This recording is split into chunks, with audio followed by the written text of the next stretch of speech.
አንዳንድ ድምጾች በሙዚቃ መለኪያ ብቻ አይመዘኑም። ከዜማ በላይ ሆነው የአንድን ዘመን ስሜት ይሸከማሉ። የቤተሰብ ደስታን፣ የከተማ ትዝታን፣ የፍቅር ምልልስን፣ የአገር ፍቅርንና የባህል ውበትን ባንድ ላይ ይይዛሉ።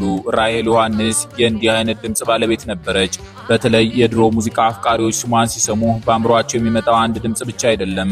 የአራዳ መንፈስ፣ የአዲስ አበባ ትዝታ፣ የባህላዊ ምሽት ድባብ፣ የቤተሰብ መዝናኛና በቀላሉ የማይጠፋ የሙዚቃ ቅርስ ነው።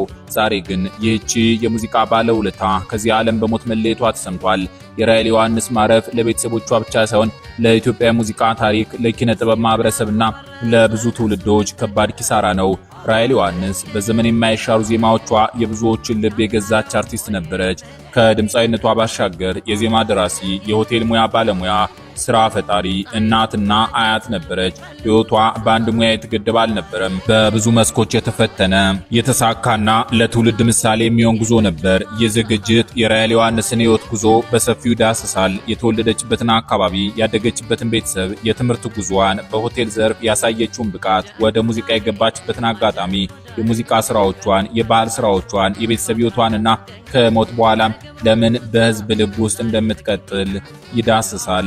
አብረን እንዝለቅ። ራሔል ዮሐንስ ሚያዝያ 7 ቀን 1939 ዓ.ም በአዲስ አበባ በካዛ ኢንችስ ግቢ ገብርኤል አካባቢ ተወለደች። ካዛ ኢንችስ በአዲስ አበባ ታሪክ ውስጥ በተለየ መልኩ የሚጠቀስ አካባቢ ነው።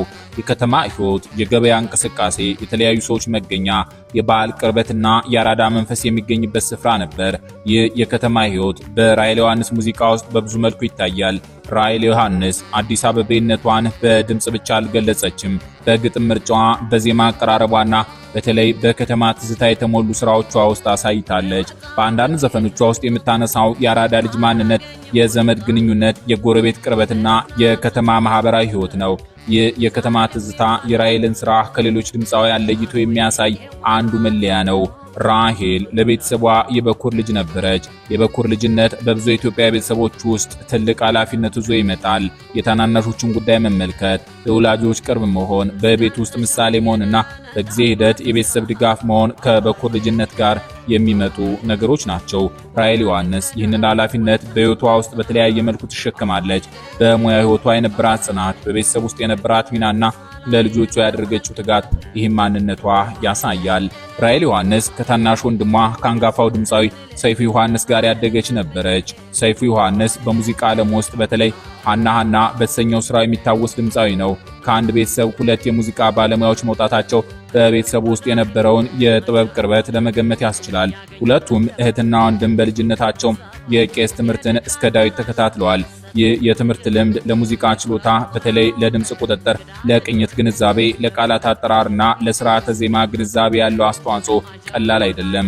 የቄስ ትምህርት በኢትዮጵያ የቃላት አጠራርን፣ የድምጽ መቆጣጠርን፣ የቅኔ ግንዛቤንና የመዝሙር ስርዓትን የሚያጠናክር መሰረት ነው። ራሔል በሙዚቃዋ ውስጥ የነበራት የቃላት ግልጽነት፣ የዜማ ማረፊያ ብቃትና የስሜት አቀራረብ ከዚህ የቀደመ የትምህርት መሰረት ጋር ሊገናኝ ይችላል። የአንደኛ ደረጃ ትምህርቷን በአስፋውሰን ትምህርት ቤት ተከታትላለች። ትምህርት ለራሔል የሙዚቃ ሕይወት መነሻ ብቻ አልነበረም፣ በሌሎች ሙያዎች እንዲሳካላት ያስቻላት የሕይወቷ መሰረት ነበር። በወጣትነቷ ራሔል ዮሐንስ የበረራ አስተናጋጅ ለመሆን ትመኝ ነበር። ይህም ህልም በዚያ ዘመን ለብዙ ወጣቶች የሚያምር ሙያ ነበር። ጉዞ፣ እንግዳ ተቀባይነት፣ ቋንቋ፣ ስነ ስርዓትና ሙያዊ ቁርጠኝነት የሚጠይቅ ስራ ነው። ሆኖም ሕይወት ሌላ መንገድ ከፈተላት። ወደ ሆቴልና መስተንግዶ ሙያ ዘነበለች። በራስ ሆቴል ለ3 ወራት ያህል የአጠቃላይ መስተንግዶ ስነ ስርዓት ስልጠና ወሰደች። ስልጠና የእንግዳ አቀባበል፣ የምግብ አገልግሎት፣ የጠረጴዛ ስነ ስርዓት፣ የሙያ ባህሪና የስራ ዲሲፕሊን የሚያስተምር ነበር።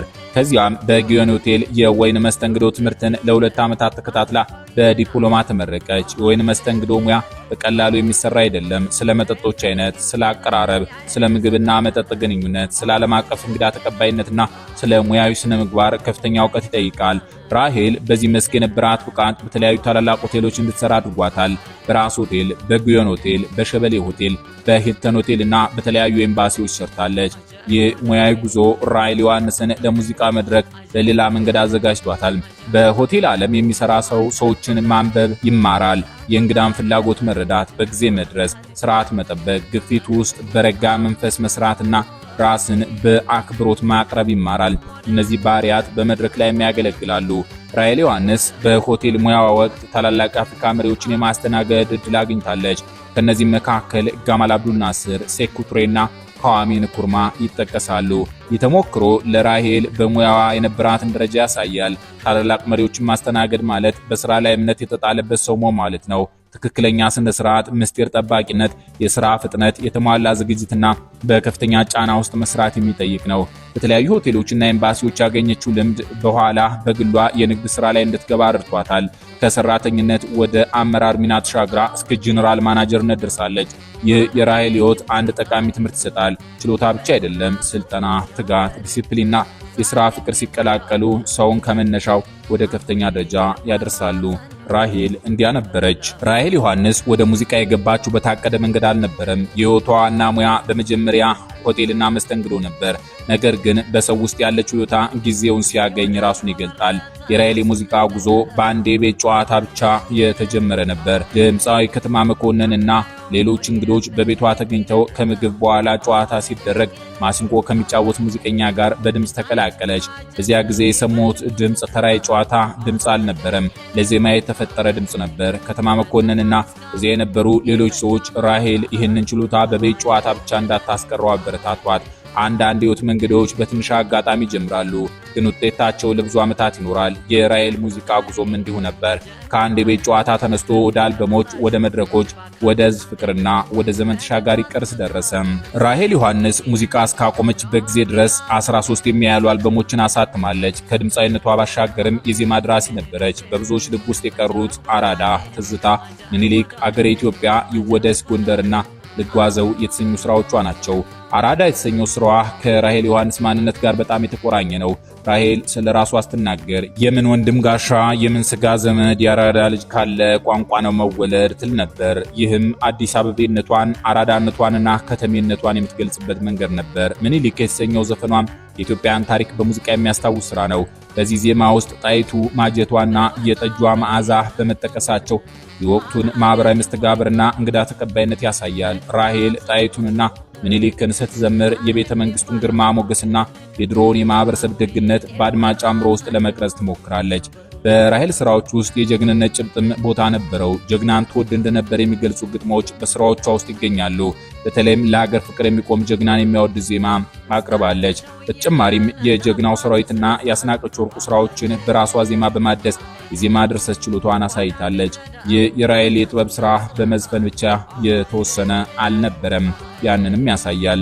ዘናበል የመጨረሻ አልበሟ ነው። የራሄል ዮሐንስ የመጨረሻ ስራ ዘናበል ብዙ ጉዳዮችን የያዘ ነበር። ይህ አልበም በያሬድ ተፈራ የተቀናበረ እንደነበር ተገልጿል። በሙዚቃ ጉዞዋ ውስጥ በርካታ አልበሞችን ካበረከተች በኋላ የወጣው የሥራ ከመጨረሻ የሙዚቃ ስራዎቿ አንዱ ነበር። ራሄል ዮሐንስ በሙዚቃ መድረክ ብቻ የምትታወቅ አርቲስት አልነበረችም። በአዲስ አበባ የተለያዩ የባህል ምሽት ቤቶችና ሬስቶራንቶችን በማንቀሳቀስ የሀገርን ባህልና እንግዶችን የመቀበል ጥበብ በማስተዋወቅ ስኬታማ ስራ ፈጣሪና እንስት ነጋዴ ነበረች። ይህ የሥራ ዘርፍ ከራሄል ዮሐንስ የሙዚቃ ማንነት ጋር የተገናኘ ነበር። በባህል ምሽት ቤቶችና በሬስቶራንቶች ውስጥ የሀገር ባህልን ለማስተዋወቅ ያደረገችው ስራ በድምጿ የምታቀርበው የባህልና የትዝታ ዜማ ከሌላ የህይወት መስክ ጋር ያገናኘዋል። ራሄል ዮሐንስ የሁለት ወንድና የአራት ሴት ልጆች እናት ነበረች። በርካታ የልጅ ልጆችንም ያየች አያት ነበረች። በሷ ላይ አዝማሪ ይሏታል ራሄል ሆዴንም፣ አዝማሪ ይሏታል ጭንቄ ራሄልን ልጆች ለማሳደግ ያደረገችውን ተብሎ የተገጠመላት እንደነበርም ተጠቅሷል። በቅርብ ዓመታት ራሄል ዮሐንስ ከዓለማዊ ሙዚቃ ርቃ ሕይወቷ ሙሉ በሙሉ ለመንፈሳዊ አገልግሎትና ለመዝሙር እንደሰጠች ይታወሳል። ይህ በሕይወቷ ውስጥ የተከሰተ የመጨረሻ ዘመን ለውጥ ነበር። ራሄል ዮሐንስ በባህልና በትዝታ ዜማዎቿ የብዙዎችን ልብ የማረከች፣ በሙዚቃ ስሯ ውስጥ ዘመን ተሻጋሪ አስተዋጽኦ ያበረከተች አንጋፋ ድምፃዊትና የዜማ ደራሲ ነበረች። የሞቷ ዜና ለኢትዮጵያ ኪነ ጥበብና ለሙዚቃ አፍቃሪው ማህበረሰብ ትልቅ ኪሳራ መሆኑ እውነት ነው። የዛሬን አበቃን። ሰላም ያሁሉ ደስታ ነው ፊቴ ደቀና